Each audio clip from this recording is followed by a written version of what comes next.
세상에서 가장 무서운 존재가 사실은 우리를 가장 깊이 사랑하는 수호자라면 여러분 믿으시겠어요? 오늘은 가장 어두운 가면 뒤에 가장 밝은 빛을 숨긴 존재, 귀왕과 형상 없는 부처에 대한 아주 놀라운 이야기를 들려드릴까 합니다. 우리가 이 세상에 태어나는 바로 그 첫 숨, 그리고 이 세상을 떠나는 마지막 숨. 이 정말 극적인 순간을 과연 누가 지켜보고 있을까요? 그 답은 아마 여러분의 상상을 완전히 뒤엎을지도 모릅니다. 네, 맞습니다. 바로 귀신의 왕이에요. 정말 뜻밖이죠? 우리가 가장 두려워하는 바로 그 존재가 우리 삶의 가장 중요한 순간을 관장하고 있다니 말이에요. 자, 이 미스테리한 존재의 이름은 바로 주명귀왕입니다. 말 그대로 생명의 끝을 다스리는 왕이라는 뜻이죠. 먼저 우리가 흔히 알고 있는 그의 무서운 모습부터 한번 살펴볼게요.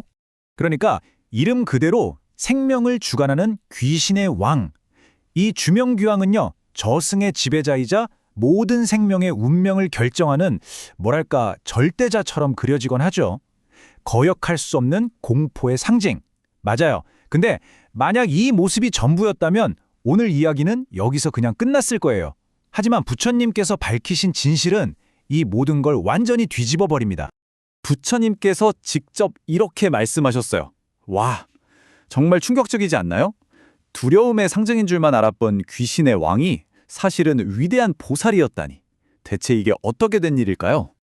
자, 이제부터 이 놀라운 진실, 귀왕이라는 가면 뒤에 숨겨져 있던 보살의 진짜 얼굴을 만나볼 시간입니다. 이 모든 걸 이해하려면 딱 하나 핵심 키워드를 알아야 하는데요. 바로 권연이라는 개념이에요. 이게 뭐냐면 깨달음이 아주 높은 존재가 일부러 다른 이들을 돕기 위해서 특정 모습을 취하는 걸 말해요. 예를 들면 이런 거죠. 실력 좋은 의사가 환자를 치료하려고 수술복을 입는 것처럼요. 겉모습은 그냥 수단일 뿐 그 본질이 변하는 건 아니라는 겁니다. 주명귀왕은요, 무려 10만 생이라는 어마어마한 시간 동안 일부러 귀왕의 모습을 선택했던 거예요. 왜냐고요? 생명이 태어나는 그 고통, 그리고 죽어가는 그 두려움의 순간에 함께 있어주기 위해서였죠. 그 끔찍해 보이는 모습이 사실은 가장 위대한 사랑의 표현이었다는 겁니다. 그리고 이렇게 숭고한 희생에 대해서는요, 정말 우주적인 보상이 주어지게 됩니다. 바로 부처가 될 것이라는 아주 장엄한 예언이죠. 부처님께서는 숙이라는 걸 내리시는데요. 이게 그냥 참 잘했어요 하는 칭찬이 아니에요.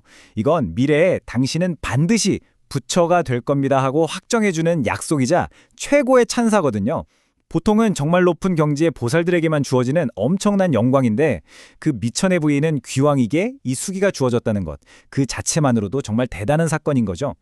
그리고 그 예언이 놀라울 만큼 구체적이에요. 지금으로부터 170겁이라는 정말 상상조차 할 수 없는 시간이 흐른 뒤에 무상열애, 그러니까 형상이 없는 부처라는 이름으로 부처가 될 거라는 거예요. 그리고 그가 다스릴 세상은 정주, 모든 게 깨끗하게 머무는 곳이고요. 그 시대의 이름은 알라, 말 그대로 평화와 기쁨만 가득한 시대가 될 거라고 합니다. 수명은 헤아릴 수도 없고요. 그러니까 여기 핵심이 뭐냐면요. 귀황이라는 그 무서운 형상으로 가장 굳은 일을 도맡아 하던 존재가 마침내 모든 형상을 초월한 진리 그 자체가 된다는 거예요. 형상 없는 부처, 무상열애라는 이 이름이야말로 그의 모든 삶을 관통하는 가장 완벽한 상징 아닐까요? 자, 그럼 이 오래된 이야기가 지금을 사는 우리에게는 어떤 의미가 있을까요? 이 이야기 속에 숨겨진 희망의 메시지를 한번 정리해 보겠습니다. 이 이야기의 중심에는요, 이처럼 정말 아름다운 역설이 자리 잡고 있어요. 겉모습은 너무나 두려운 귀양인데 그 실체는 더없이 자비로운 보살이었잖아요. 우리가 그저 고통의 장소라고만 생각했던 저승이 사실은 구원의 장소였다는 것. 이 이야기는 우리에게 끊임없이 말하고 있는 거죠. 겉모습 너머의 진실을 보라고요. 덕분에 우리는 죽음 이후의 세계를 완전히 새로운 눈으로 볼 수 있게 돼요. 그곳이 그냥 벌받는 무서운 곳이 아니라 사실은 보이지 않는 보살들의 자비로운 보살핌 아래서 영혼이 정화되고 새로운 희망을 찾는 곳이라는 거죠. 이야, 정말 놀라운 관점의 전환 아닌가요? 자, 그럼 이 이야기에서 우리가 딱 3가지 교훈을 얻을 수 있을 것 같아요. 첫째, 남들이 닥거리는 힘든 일이 오히려 나를 가장 크게 성장시키는 길이 될 수 있다. 둘째, 진짜 도움과 자비는요, 막 화려하고 멋진 모습이 아니라 정말 예상치 못한 모습으로 우리 곁에 있을 수 있다는 것. 그리고 마지막으로 우리 스스로가 타인을 위해 헌신할 때 우리 안에 잠들어 있던 그 위대한 가능성, 바로 형상 없는 부처가 깨어난다는 겁니다. 부처님의 이 마지막 말씀은 이름도 없이 묵묵히 행하는 그 자비로운 행동이 얼마나 큰 가치를 갖는지 온 우주에 선포하는 것과 같아요. 우리 눈에 보이지 않는다고 해서 그 가치가 결코 작은 게 아니라는 거죠. 오늘 이 이야기가 여러분께 이런 질문 하나를 남겼으면 좋겠어요. 혹시 내 삶 속 어딘가에도 보살이 다른 모습으로 변신해서 숨어 있는 건 아닐까요? 어쩌면 나를 힘들게 하는 그 상사나 까다로운 고객, 혹은 지금 당장 너무 어려운 그 과제 속에 나를 성장시키려는 보살의 자비가 숨어 있는 건 아닐까요?